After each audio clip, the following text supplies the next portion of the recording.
Bushra be be سے ملاقات، چونکہ ان کی اہلیہ ہیں، فرسٹ فیملی ممبر ہیں ان کی، تو انہوں نے کہا ہے کہ میری فیملی میں بشرا بی بی پہلے آئیں، اس کے بعد پھر میں بتاؤں گا، تو وہ جس کا میں بتاؤں گا وہ آئیں.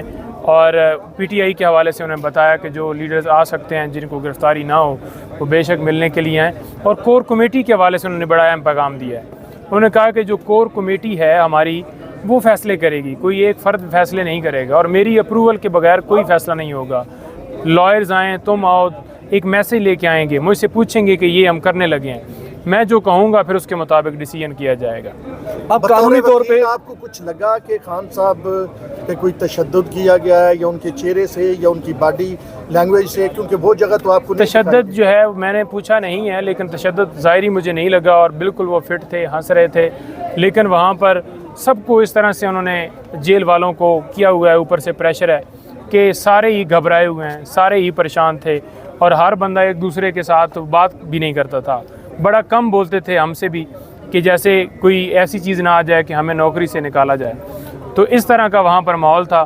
خان صاحب کو وہ لے کے آئے، سپریڈنٹ صاحب اور ڈپٹی سپریڈنٹ صاحب دونوں گئے اور دونوں لے کے آئے، اور میں اور خان صاحب اکیلے تھے. کچھ لمحے کے لیے ڈپٹی سپریڈنٹ بھی درمیان میں بیٹھے رہے، لیکن زیادہ تر میں جو ان کے ساتھ اکیلے ہی رہا. اچھا، خان صاحب نے پہلے یہ کہا تھا کہ شاہ محمود قریشی جو ہے وہ بھاگ دوڑ سنبھالیں گے. اب وہ کہہ رہے ہیں کہ کور کمیٹی فیصلہ کرے گی اور میری اجازت کے بغیر کوئی بھی فیصلہ نہیں ہوگا. تو اس کا مطلب ہے کہ خان صاحب نے شاہ محمود قریشی پہ آپ سے ملاقات میں عدم اعتماد کا اظہار کر دیا. نہیں، مجھے یہ تو نہیں کہا کہ مجھے اس کے اوپر اعتماد نہیں ہے، لیکن کیونکہ ڈیسیژن زیادہ بیسٹ ہوتے ہیں کہ سب کی مشاورت سے کی جائے، اور انہوں نے کور کمیٹی بنائی اس لیے ہے کہ کوئی ایسا نہ ڈیسیژن ہو جس سے ہماری پارٹی کے اندر اختلاف پیدا ہو.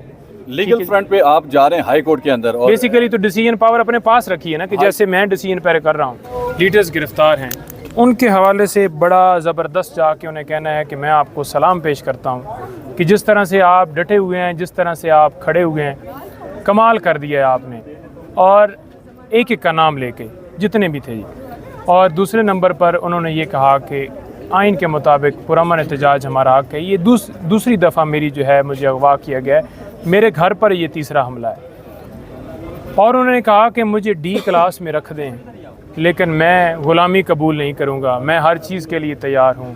میں جتنی اذیت دینا چاہتے ہیں، یہ صرف مجھے گھبرانا چاہتے ہیں، پنکھے بھی بند کر دیں، پنکھا ایک صرف ہے، باقی کوئی سہولت وہاں پر جو بنیادی سہولتیں ہوتی ہیں کوئی سہولت ان کے پاس نہیں ہے. آپ چونکہ آئی وٹنس ہے تو آپ اپنی بتائیے کہ آپ کو کیسا لگا وہ ماحول، اور خاص طور پہ چونکہ گرمی ہے، حبس ہے، تو وہاں پر پنکھا ہے جو یا کس طرح کی صورتحال سہولت ہے. مجھے پہلے جہاں سے لے کے گئے ہیں 1 کلومیٹر میں چل کے گیا ہوں، اور بڑی عجیب سی صورتحال تھی وہاں پر کہ لمحے میری تصویریں بنائی جا رہی تھیں. اور جب خان صاحب کے پاس پہنچے ہیں اس کمرے میں، تو پھر بعد میں خان صاحب آئے ہیں، تیار کر کے وہ لے آئے ہیں. پہلے خان صاحب وہاں پر نہیں تھے کیونکہ وہ پیچھے کمرے کے اندر تھے.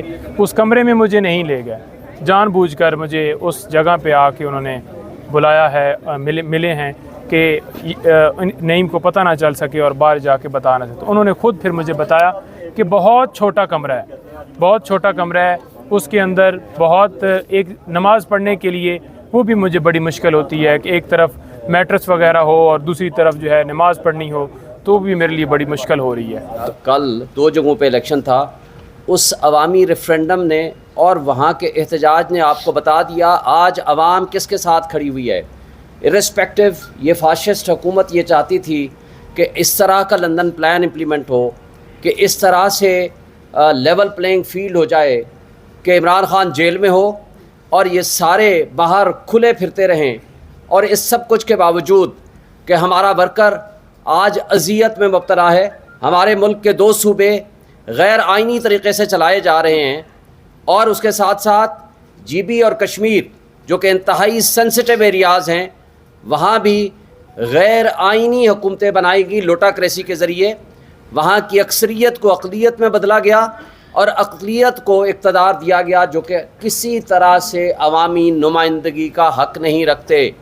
اور اس سب کچھ کے باوجود کل ایک دن میں کچھ 3000 پاکستان کے مختلف حصوں پہ احتجاج ریکارڈ ہوئے ہیں، اور ہمارے پاس پوری ایویڈنس ہے. اور پوری دنیا میں اس وقت جس طرح تکلیف اور کرب میں لوگ مبتلا ہیں ہمارے پاکستانی، اور جو کیفیت اور جس طرح نظام انصاف پہ ایک بدنما داغ ہے یہ پرسوں کا فیصلہ ایک متعصب جج ہمایوں دلاور کا، اور جس نے اسی دن لندن بھاگ کے جانا تھا، اور چیف جسٹس عامر فاروق صاحب ایک دن پہلے 4 تاریخ کو ہی ایک طرف کہہ رہے ہیں آپ اس کیس کا فیصلہ کریں، دوسری طرف وہ یہ ہمارا حق کے دفاع اور ہمارے گواہان کے کیسز کے اوپر یہ لکھ رہے ہیں کہ آپ کا حق ہے کہ کیوں نہ آپ کو یہ حق دیا جائے، تو وہ اس ہفتے فکس کر دیا۔ تو یہ جو انصاف کا دوہرا معیار ہمیں نظر آ رہا ہے، آج سب کی آنکھیں اور کان کھلے ہیں۔